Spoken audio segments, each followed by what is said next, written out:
friends, I'm back with another activity. So today we read the book We Can Be Problem Solvers. And there is an activity that's right inside of that book.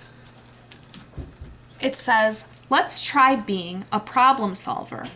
What are the steps to problem solving? So if we remember the problem solving steps that they gave us, we know that the first step is naming the problem. Then we have to think of some solutions. That's step 2. Then for step 3, we have to think, would it be safe? Would it be fair? And how would everyone feel about it? Then step 4, you have to give it a try. Okay? So those are the 4 steps for problem solving. So let's think about that as we put this up here. So the first one that I'll place in here, it says, the milk spilled. That's a problem. Milk spills can make a big mess, can't they? Yeah. Well, and then you have nothing to drink if it's spilled all over the table or the floor, right? So what could you do? Think of those problem-solving cards that we used. We read about them yesterday. Let's take a peek at them. I'm going to let you look.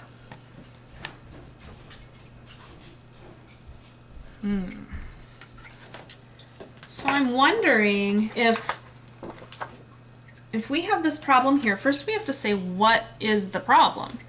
The problem is we spilled the milk, it's a mess, and now we don't have anything to drink, right? A couple things going on there. So now we have to think of some solutions. What could you do? Yeah, you could try to clean it up. What if it's just such a big mess that you're not sure how to clean it up? Or if you can do it by yourself? What could you do? You might want to ask someone nicely to help you, right?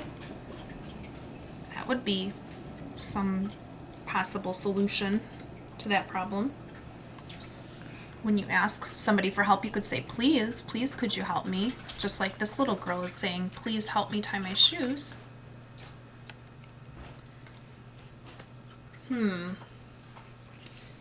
If there aren't any friends around to help, or if they're not sure what to do, could you ask a grown-up? Yeah. So I'm guessing that your teacher or your parents or grandparents or whoever was with you at the time would probably help you by getting a washcloth or paper towels to help. So think about it. If you asked somebody nicely for help, would that be safe? Sure, yeah. Would it be fair? Think so. How would everyone feel? Well, they might feel good about you helping to clean up the mess that you made, right? It was just an accident after all. And now give it a try. So, you could go ahead and ask somebody, could you please help me clean up the milk? Maybe the grown-up needs to get you the rag or the paper towels. I think that would be a good solution, though. Let's try another one.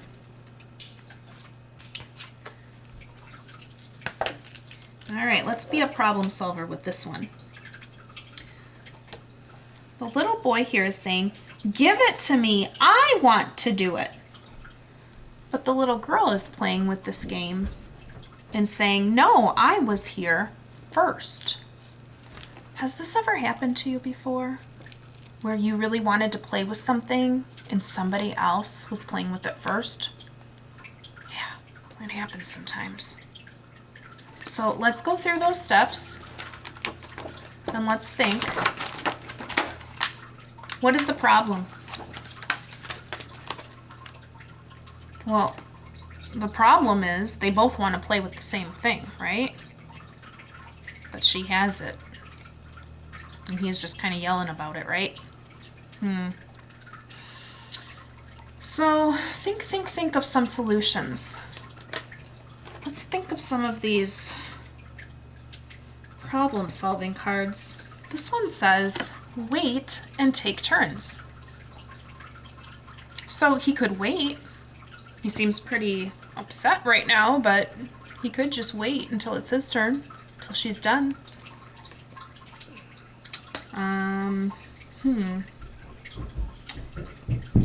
He could see if she would play together with him. That's another possibility.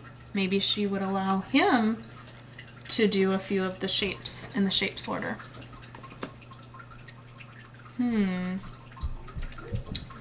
Maybe he could ask nicely, can I have a turn? Can I play with it? Or I really like this one.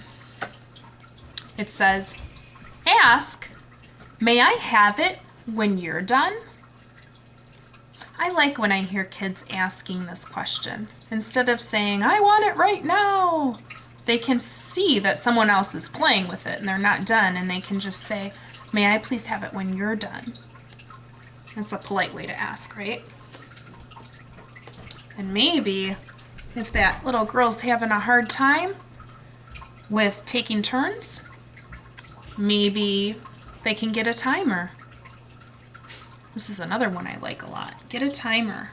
You play with it for 5 minutes, and then I'll play with it for 5 minutes. Remember, if none of these things work and you're getting so angry that you think you might yell, you might kick or hit or do any of those other things, then it's time to go and get a teacher or a grown-up, okay? Because we don't want to hurt anybody. We don't want it to get out of hand, right? So you can definitely try those. So you have to think though, would it be safe? Would it be fair? How would everyone feel? So we came up with some really good solutions to try. What if he decided, well, I'm going to just pull it out of her hands and I'm going to play with it? Would that be safe? I don't think so either. If you pull something out of somebody's hands, can't somebody get hurt? You or the other person? Yeah, that's not safe. Is it fair to take something out of somebody's hands or away from them? You wouldn't like it if somebody did it to you, right? Not fair. How would she feel if he just yanked it away from her? Sad, mad, frustrated. Yeah, all those big feelings. So that would not be good. That's why we have to think. That's why step 3 is really important. You have to think, is it safe? Is it fair? And how will everyone feel in this situation? So you really have to think about that before you do something, right? Yeah. So then you can go ahead and try it. Try the solution that makes sense. So I think if I were that little boy, I would ask, may I have it when you're done, please? And you know what? Most of the time that works. Most of the time the child will say, sure, when I'm done, I'll give it to you.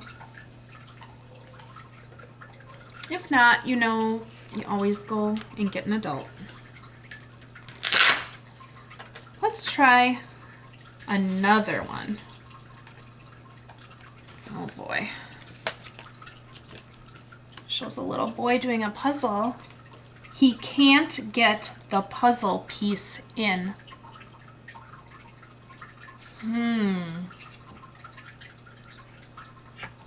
What is this problem?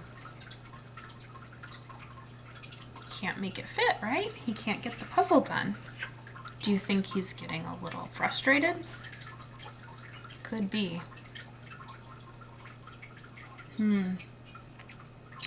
So then we have to think of some solutions. What solution can you think of for this? Usually you have to ask someone and say, please, could you help me? If you really can't get it. But you know what I would do if I were him? Before I would go and ask somebody for help, I would turn the piece all the different ways and maybe move on to a different piece if that one's too frustrating and work with a different piece and go back to that one that's getting you stuck, the one that doesn't fit. But really, if you're getting that frustrated and you're starting to get angry about it and you're having no luck with it, you can go ahead and ask a friend. Say, please, could you help me? And ask nicely, right? If you really get frustrated and you're really having big feelings about it and you've tried a lot of different ways, then you can ask a grown-up, right? Yeah, we don't want to do that one first. This is the card that we always use last. Unless there's an emergency, right? If there's something dangerous, if someone's hurt, then we go get the teacher or the grown-up.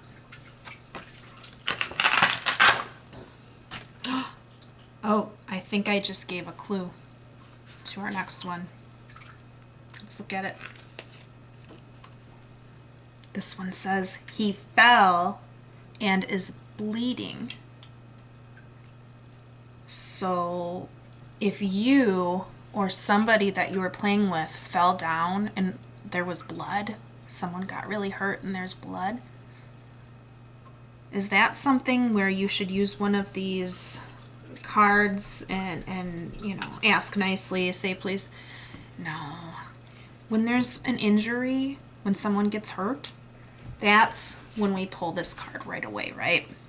We get a grown-up. Whether you're at school and get a teacher, or if you're at home and get a parent or a grandparent or whoever's taking care of you, right?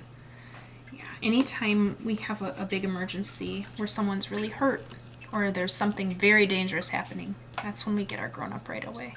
Okay? You don't have to try the other solutions. All right? Well, thank you for playing with me today. We'll play that game another time too, okay?